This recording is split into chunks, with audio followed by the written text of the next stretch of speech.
College में गर्मियों की छुट्टियां होने पर राधिका और रोहन अपने दोस्त मनोज और शिल्पा के साथ परिवार के पुराने फार्म हाउस पर घूमने जाने का प्लान बनाते हैं। गाइस, तुम दोनों को वो फार्म हाउस बहुत पसंद आएगा। बचपन से ही वो मेरी और रोहन की सबसे पसंदीदा जगह रही है। पर मैंने तो इतने सालों में तुम्हारे मुंह से कभी फार्म हाउस का नाम तक नहीं सुना। बचपन में फार्म हाउस जाते थे, लेकिन फिर अचानक सबने वहां जाना बंद कर दिया और वजह कभी किसी ने बताई नहीं। पर अब हम चारों मिलकर वहां धमाल करेंगे। इसी तरह बातें करते कुछ घंटों का सफर तय कर चारों शहर से दूर ऊंची पहाड़ी पर बने राधिका और रोहन के फैमिली फार्म हाउस पर पहुंच जाते हैं। वाह यार, ये तो बड़ा ही सुंदर है। पूरा घूमोगे तो और अच्छा लगेगा, लेकिन उससे पहले सब फ्रेशन अप हो जाओ, फिर साइट सीइंग के लिए जाएंगे। राधिका और रोहन अपने अपने कमरे में चले जाते हैं, लेकिन मनोज और शिल्पा घर में घूमने लगते हैं, जहां शिल्पा की टक्कर हॉल के बीचों बीच रखी एक पुरानी लकड़ी की कुर्सी से होती है।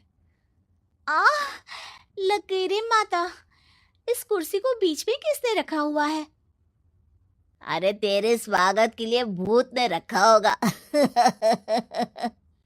ओए, तुझे बहुत हंसी आ रही है। जब खुद टकराएगा तो पता चलेगा। हाँ हाँ ठीक है, पर अभी तो तू इसे साइड में रख दे। शिल्पा कुर्सी को एक कोने में रख देती है और वो दोनों भी अपने कमरे में चले जाते हैं, जिसकी थोड़ी देर बाद चारों बाहर घूमने निकल जाते हैं। इसी तरह रात हो जाती है। फार्म हाउस में वापस आकर वे लोग सीधा सोने चले जाते हैं। आधी रात को मनोज की नींद खुलती है। बड़ी तेज प्यास लगी है, पानी साथ लेकर सोना चाहिए था। हाँ, अब रसोई तक जाना पड़ेगा। मनोज आंखें मलते हुए कमरे से हॉल में आता है और अचानक रास्ते में रखी कुर्सी से टकराकर जमीन पर गिर जाता है। अरे मर गया रे दादा। शिल्पा सही बोल रही थी, बड़ी तेज लगती है ये कुर्सी तो, पर इसे दोबारा बीच में किसने रखा? मनोज एक बार फिर उस लकड़ी की कुर्सी को कोने में रख पानी पीकर कमरे में चला जाता है। अगली सुबह जैसे ही चारों की नींद खुलती है तो उन्हें अपने बेड के पास साइड टेबल पर चाय का कप रखा मिलता है, जिसे देख वो खुशी खुशी चाय पीकर तैयार होकर कुछ देर बाद हॉल में मिलते हैं। थैंक यू यार राधिका, मुझे नहीं पता था कि तू इतनी अच्छी चाय बनाती है। वैसे मुझे उस बेड टी की बहुत जरूरत थी। ये और चाय, अरे इसे तो पानी तक उबालना नहीं आता। मतलब तूने हमारे लिए चाय बनाई क्या दोस्त? अरे चल पागल है क्या, इतना भी प्यार नहीं है मुझे कि तुम्हारे लिए बेड टी बनाऊं। चाय पर ये चर्चा करते हुए मनोज जैसे ही पीछे मुड़ता है तो एक बार फिर लकड़ी की पुरानी कुर्सी से टकराकर उस पर गिर जाता है। हाय रब्बा, अरे चाय छोड़ो, पहले ये बताओ कि इसे बार बार बीच में कौन रखता है? कल रात ही मैंने इसे साइड किया था। तुम पहले ये बताओ कि चाय किसने बनाई थी? सबकी बातों को कुछ देर ध्यान से सुनने के बाद राधिका हैरानी से कुर्सी की तरफ देखने लगती है। भूत दीदी! राधिका की बात सुन आपस में झगड़ रहे सारे दोस्त शांत हो जाते हैं। ये क्या बोला अभी तूने? अरे पर अब वो यहाँ कैसे हो सकती हैं? क्यों नहीं हो सकती? हमने यहाँ आना छोड़ा था, पर उन्होंने तो घर नहीं छोड़ा ना। और याद करो, ऐसे बेड के पास कप रखना और कुर्सी को कमरे के बीच में रखना, ये सब वही तो करती थी। ये तुम दोनों किसकी बात कर रहे हो? अरे जो भी हो, कुछ अच्छा तो बिल्कुल नहीं लगता। अब देखो, डरने की कोई जरूरत नहीं है। वो सालों से इस घर में रहने वाली भूत दीदी है। वो बचपन से ही हमारे यहाँ आने पर एक बड़ी बहन की तरह हम दोनों का ख्याल रखती हैं। ओए, पगला गया है क्या?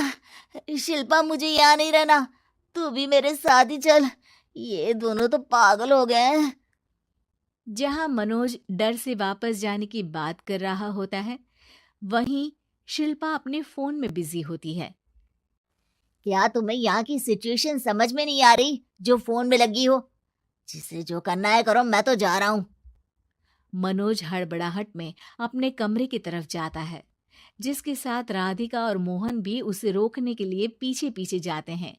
लेकिन शिल्पा, वो तो अभी भी फोन में लगी रहती है। कुछ देर बाद जब वो तीनों दोबारा हॉल में वापस आते हैं, तो शिल्पा को सबके पैक्ड बैग्स के साथ देखकर हैरान रह जाते हैं। ये सब क्या है शिल्पा? यहाँ हम इसे समझा रहे हैं और तुम हमारे बैग्स भी पैक कर कर लेकर आई। अरे आखिर में फोन से बाहर निकलकर कुछ किया तो सही इसने।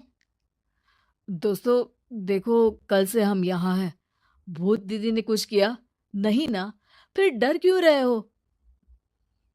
4 दिन और रुकोगे तो पता चलेगा कि क्या होगा।